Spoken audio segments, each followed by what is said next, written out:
stiff. Stiffness and lifelessness in our own drawing. How to be less stiff. Stiff composition. Hopefully make it not quite as stiff. Undynamic, inert poses. Rhythmic interpretation. Rhythm and repetition. Rhythm and art. See these nice flowing rhythm lines.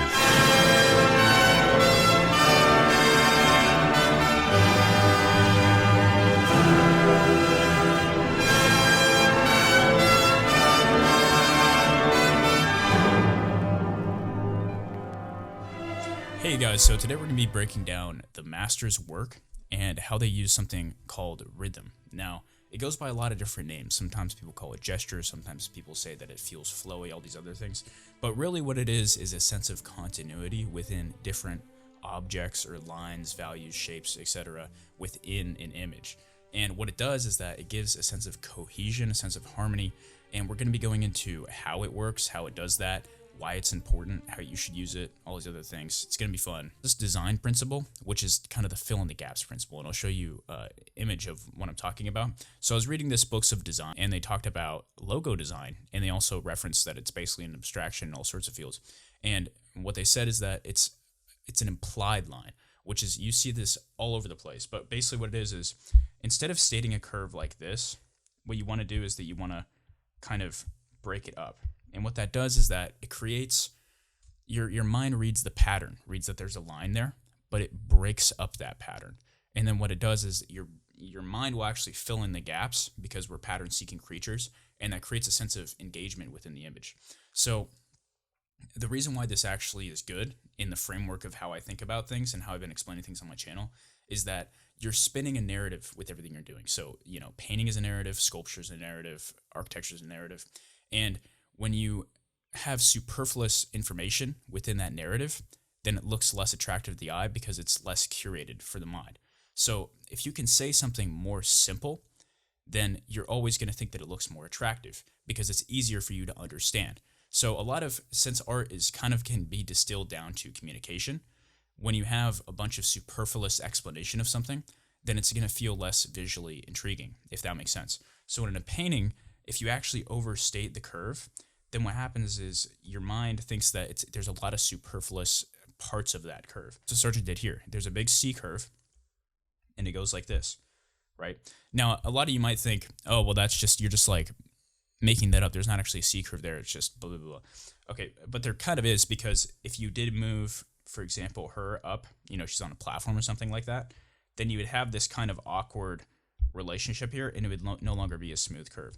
So there is an actual implied curve there, and that's why this otherwise very stagnant image has this sense of flow to it. Now, going a little bit more extreme to really push my point home, we have somebody like Bouguereau. Now, Bouguereau it's hard to find an image of his that doesn't get flagged, same with Frazetta, but I hope this one does okay.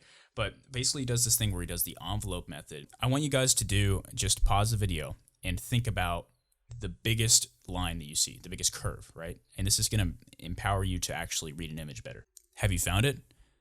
Well, it's right here. So if you found it, pat yourself on the back. But you'll see this in a lot of paintings that you have an overall one curve thing. So it's a one curve painting. Everything relates to this one curve. And in this painting, it's this one going right through the figures. Now, it's doing the exact same thing that I said earlier. Remember when I showed you that if you're going to state a curve, you don't make it like that. You actually break it up. Breaks it up around the head, right? So the head actually doesn't really relate to the overall gesture, but it kind of suggests it. And then the arm doesn't necessarily relate to it, but the back of lat right there does. And then you also have, for example, so it goes around his body here, but this cloth breaks up that line. And then also this cloth breaks up that line. So you can see that what he's doing is he has this overall curve, but then you break it up, you kind of like, morph it around. And this is what you'll see continually with design, is when people get started in painting, they want to just paint exactly what they see. But as you get further along and you actually study the work of the masters, you see that what they do, they're not actually painting what they see. They're making a curated experience. They're designing their paintings. And this is one of the things. You would never actually have a model just sit down like this and then you just paint it, right? That doesn't happen. All of this was designed from top to bottom by him, and he knew what he was doing. And the way that you do that is you don't make your abstractions that you're imbuing within your image super obvious, because if it's too obvious, then it loses its magic. A lot of the time when you listen to a song or when you look at a painting and it touches you for some reason and you can't really put your finger on it, that means that there's some sort of abstract design decision like a gesture. You have to realize that when people look at your painting, they are going to be unconsciously recognizing this design decision that you're doing. But if you make it way too obvious, then it's almost cheap. You can see that what they're trying to do. You know what I mean? So it's best to break it up, make it flow into the background, and have it just as a background curation instead of like the main event, right? So you'll see again, Frazetta did this a lot. I mean, Frazetta loved his rhythm. It's probably because he actually read Bridgman, which we're gonna be going over here. And Bridgman was, I mean, his figures are very, very gestural. If you ever want to study how to make a gestural kind of rhythmic figure, that's going to be a really good one. But you can see here with Frazetta, what he's doing is a little bit more sophisticated. So Bouguereau, what he's doing is that he has a giant line, and then everything flows around that line. But within rhythm, within gesture, you can do this thing where it's actually two lines that feed into each other. And to explain that, I need to go to the human body. So this is another Bridgman drawing, but it perfectly explains this idea of overlapping curves. And Mike Matesi talks about this with the force method, and a lot of other people talk about this, especially with human body parts. But when you want to create a gestural look, what you can also do instead of just having one flowy line is to create a relationship between two lines that are overlapping. So what do I mean by that? You can see that this line between these muscle groups flows into that line. Now, what's weird is that it's not a direct relationship, but they overlap into these overlapping curves, and your mind can read that they have some sort of relationship here. So you can see that it bounces through. Now he says the force method as in, so you have this like central line and it's moving throughout the form, and then your mind reads that as some sort of gestural thing, right? So it's an interesting concept because you don't have to necessarily have one line that everything relates to. You can create a sense of movement with overlapping lines. And that's what Frazetta did here, where this image doesn't feel stagnant at all. But that's because he has, do you see these overlapping lines? So even though this leg actually doesn't go anywhere, so you read it right here, and then it goes and it stops, your mind actually reads the relationship between these two lines and it keeps going. So it doesn't really feel like the rhythm has stopped. So that's two different methods of doing it. You can have overlapping lines, overlapping curves, or you can have one major curve. And the reason why this makes your painting better, by the way, it's not just to add movement. You can do it very subtly by not making your painting look like it has more movement. It's entirely to add more harmony within your image, which is a big thing that we talk about, or at least our teachers talk about in high school. And the harmony, you hear that in education all the time, but they never explain why harmony is important, because it's kind of a weird reason, but here's why. Like I've talked about, paintings are a narrative. It's communicating something, right? And the main way to communicate significance within an image, you could even take it to cinema, you could take it to sculpture, you could take it to architecture, whatever. To communicate significance, you use difference. So that's why every single painting has the brightest portion, or at least most of them, have the brightest portion as the subject, right? So you're trying to communicate importance within an image through difference. So, for example, the reason why you look at her is because she has a very bright coat, and behind that background is this mid-tone. And because of that contrast, it creates a sense of difference. It creates a sense of importance. Now, the thing is, what you're doing in painting is that you're trying to only communicate difference where it's important. And if you communicate difference where it isn't important, then you're confusing the viewer, because suddenly the viewer doesn't know what's important and what isn't. So what's happened is that your viewer gets confused. And maybe the best way to explain this is to appeal to your own anecdotal experience is whenever you listen to a speaker and they start trailing off in a different direction from what their main topic is supposed to be, or you go into the speech and it's just 3 or 4 different topics and there's no central idea, you get bored really quick. I'm sure you guys have all noticed that. Or in a movie, for example, if you can't really pinpoint a main plot, a main thing everything's leading towards, you just kind of, you just tune out. It's just not interesting. And I can't explain the evolutionary reason or the psychological reason why we all prefer this form of communication, but it's always through hierarchy. Something's the most important. And then if you use difference in a place that it's not supposed to be, then it miscommunicates what is the most important and the entire point of the painting, right? So that's all to say. The reason why you use rhythm is to give a relationship between the parts of the image. So it gives a sense of harmony within the image, meaning that it lowers the difference between everything so that your mind can more easily understand what's important, what isn't. So it makes for clearer communication. It's not necessarily just to make it feel all flowy and, and gestural and stuff. It actually is to make a better narrative. So if you choose not to use any sort of gesture or any sort of relationship within your painting, then you can actually achieve it in other ways. And I'm going to be going over, there's this thing called sacred geometry, and it goes into the relationship between different, actually, you could use cubes, you could use squares, right? It doesn't have to be curves.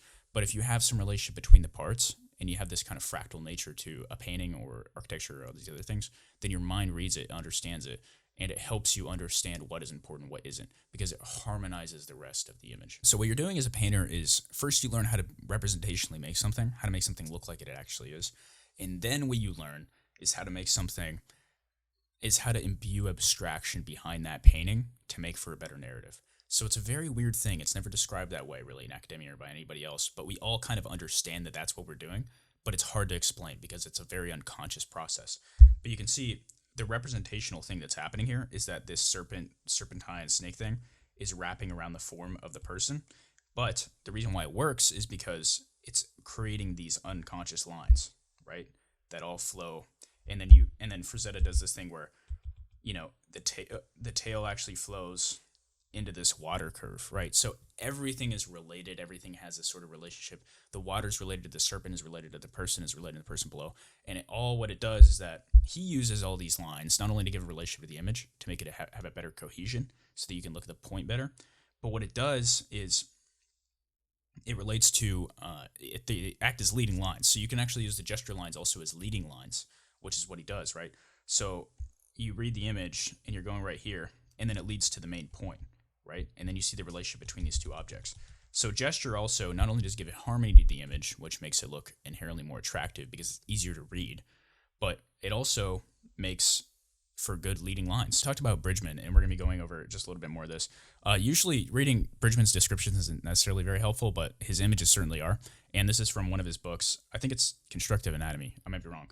But this is where he talks about rhythm. And once I saw this image, I was like, I kind of see what's happening here. Because I don't know if you've seen Michelangelo's unfinished sculptures, but it has this contained sense of energy, and you can feel it. Like if you look at this figure, you can feel what it's trying to say.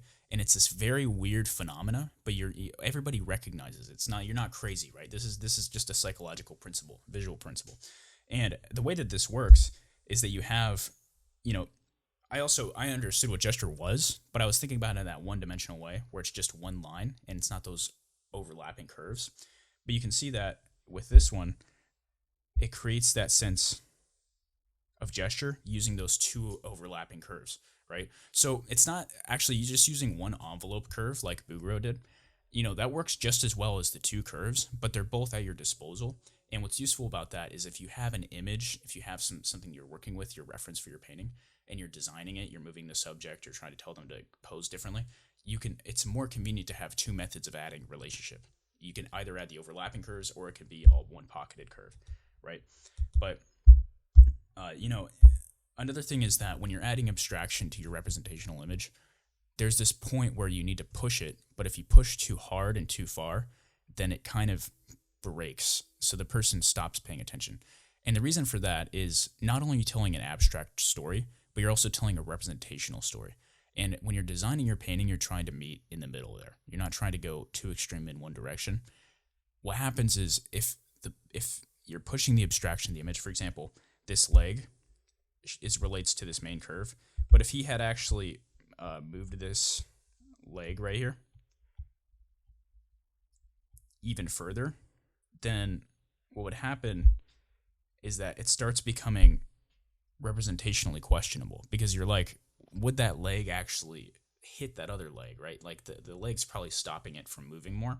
So it becomes more and more questionable. And then you get taken out of the scene, so to say.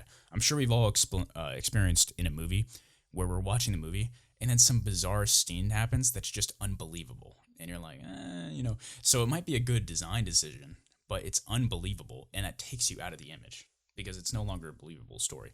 and that ruins the narrative that you're spinning. So a lot of these things, you can push the gesture really, really hard, and if something's sort of curvy, you can make it even more curvy to just over accentuate it. But you got to just always kind of think to yourself, could this actually happen? Frank Frazetta paintings, and he's really pushing the gesture super hard, but it's never, you can always think that could maybe happen, like that, that's slightly possible. So you want to push it right to that envelope of believability, but you never want to push it further, because once you're there, it's just too extreme. And any extreme in art is not attractive, because A, it becomes too obvious, like we've already talked about, and B, you start concerning over whether the person has health issues because their leg is broken in half, right? 2 is also ornament. So you see in architecture that the most practical way to actually, the most efficient, cheapest, all these other things to build is using just simple square plans.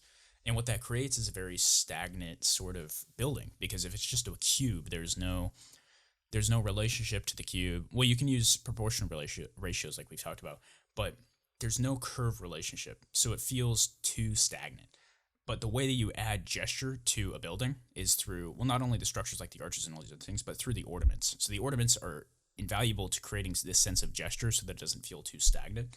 And you'll see that in things like, so this is called a cartouche, and it's a very common ornament that you see in traditional architecture, classical architecture, and it's usually above pediments, within the pediment. Sometimes it's above arches, it's all these other things. But you can see that they're using these gestural rules in a kind of sophisticated manner, because this is, especially classical architecture, all these motifs like the volute, or the cartouche, or you look at the honeysuckle leaves, or you look at shield, you look at swags, which we're going to go into.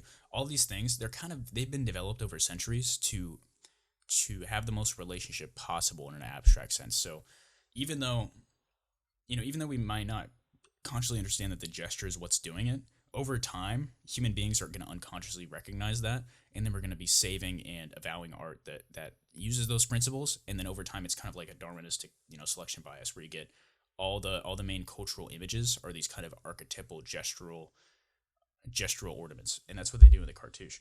So you can see that you have this main flowing line, but then the flowing line actually curls up into this volute, right? And it goes like this, curls up like that. So you have this relationship. Everything goes like there, right? And then what you actually do with the cartouche is that the curls and the main gestural lines all go to the subject, which is the center, which sometimes they put a face in there, sometimes it's just kind of an egg. But you almost never see the volutes that are going away on the top and bottom, especially the main volutes. Sometimes it's on the side like that, but it generally doesn't look as good if you do that. But anyways, so you can see that we're adding in, there's all these gestural lines, right? And if you're actually sculpting this thing, then what you might think about is editing this so that this curve would flow into that. So they're not necessarily the same object, but you might move that main leaf to flow into it visually, right? And once you see this and you can actually edit an image to have this relationship, you'll see immediately that it makes it so much better, because your mind is just much simpler. So you make those line up. Now, another thing is pendentives. So this is like, how do you go from square to circular? But you can see that this also has this beautiful relationship between the curves. And you can see, especially in the swag ornament, that these swags relate to the end of this circle. So using circles is also an interesting thing. But if you have this circle and it goes like this, you can see this relationship, right? The end of this curves right into the circle. So it gives this kind of flow to it. Now, you don't necessarily see that, right? It takes an artist to actually analyze it, say this is what's consciously going on. But then once you see it, it's like, okay, yeah, that makes sense. Now, the most important thing for making your curves make sense, making them flow into each other, is that the lines between the two curves that you're connecting are tangent to each other at the point of connection. You can see the tangent points. So if you took like these kind of tangent lines, they would go like that, right? And it's similar to if you have a giant brush and it has all these like spindles on it. If you twisted it, and then what would that look like, right? But the most important thing is, if I'm going and I want to connect these two curves, right? If I connect it like that, you can see that this does not create a very gestural connection. So this is, and it's an intuitive thing, but I'm trying to logically explain what's actually happening. But if you go right here, you can see that you have to slowly, sort of carefully, flowingly connect them. And now this has a nice flow to it, because the relationship is that now that I've connected these two lines, the tangent points are the same. So the way that this actually comes with these tangent lines, these meet at a tangent line, so they flow into each other well.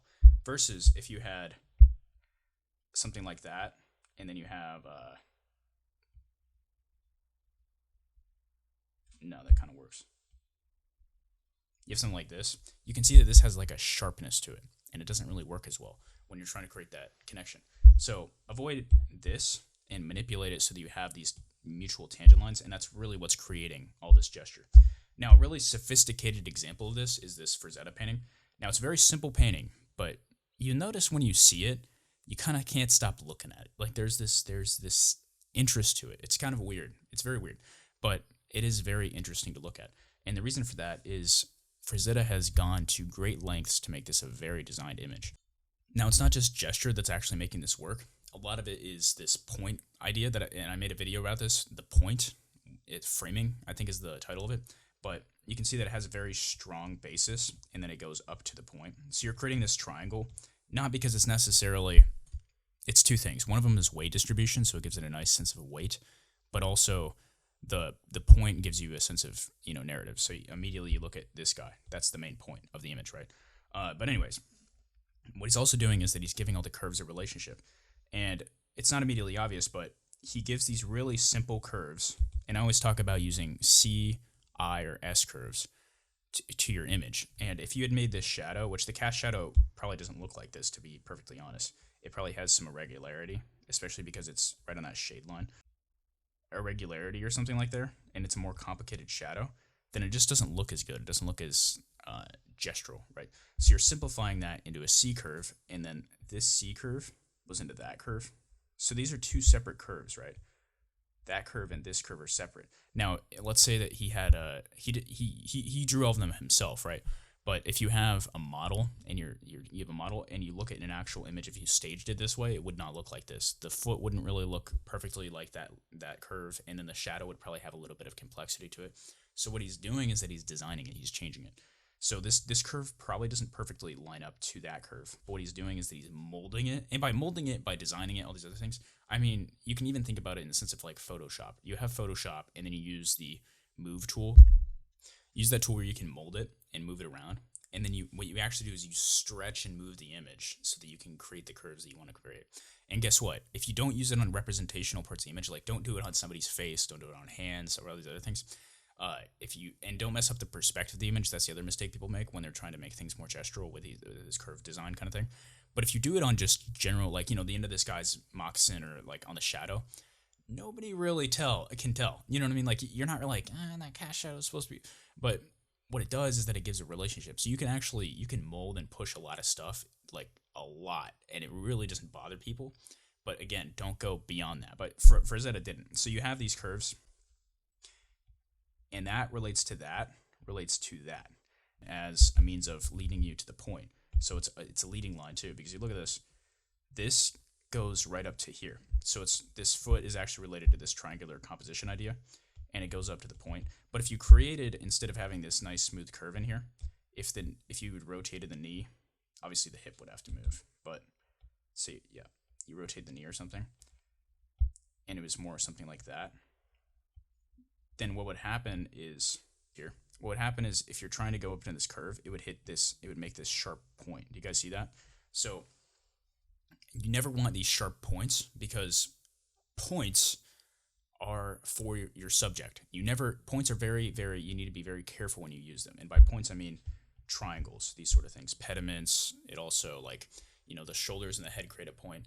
It's an interest point, and it kind of is a climactic shape. So if you ever have any really angular things in your painting, you want to snuff those out, because what they do is that they grab attention really well. So you use those specifically and very sparse part of your image. But if you start using these really angular pointy things all over the curves of your drawing when you're designing it, then it looks like your eye goes there, and you're like, why is that important? Why is the end of his knee important? You know what I mean? Well, that's another thing to consider. When you're creating a lot of curves to your image, you're actually creating a sense of hierarchy, because curves look less important than points, and only using the points for the main part of the image. Now, another thing is that you can use points to lead somebody to the subject. So you can see actually, we're thinking about positive shapes this whole time, like this positive shape, but there's also negative shapes. So this line in this boot, do you see how that creates this triangle right here? This is pretty smart, right? So this actually, the reason why this works is because the point isn't pointing away from the subject, it actually leads into the subject. So you have this triangle there, and you have this triangle,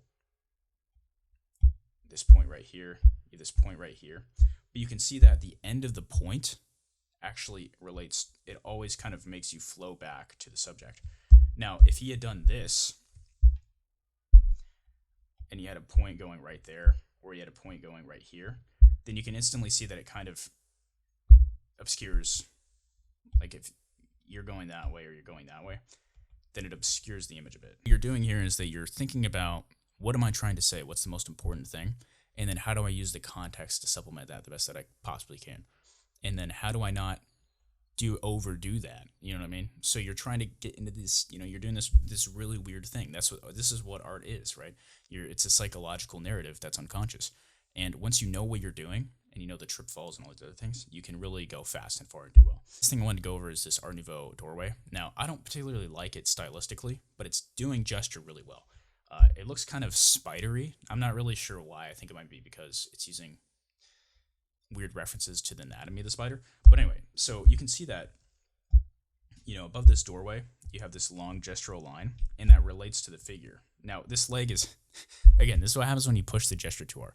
But again, if this figure was the main point, like it was actually right here, which is where your eye goes overall.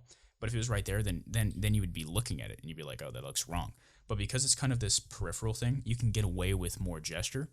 But just be aware that you can really push the gesture super far and nobody's going to notice. But you got to be careful where you do it. But anyways, so you can see that this leg here, it looks like they broke the leg. But what they're doing here is that they're accentuating that overall curve that's going through the figure, right? So that also relates to the figure's leg on the left. It also becomes tangent to this curve here, right? So this curve, like if you have one curve basically, and you see this a lot in ornamentation, but also in paintings, if you have one curve like this, at any point you can kind of come up with curves that would be tangent to it. So this curve could actually go in a lot of different directions. And then it starts looking like a plant, right? But the reason why a plant is beautiful is because it has all these gestural qualities. But if I now delete all this other stuff, you can see that it still looks like one curve. It doesn't look like separate curves. So what they're doing here is that you have this one main gestural line, like the main branch. And a lot of this is it's based on nature, right?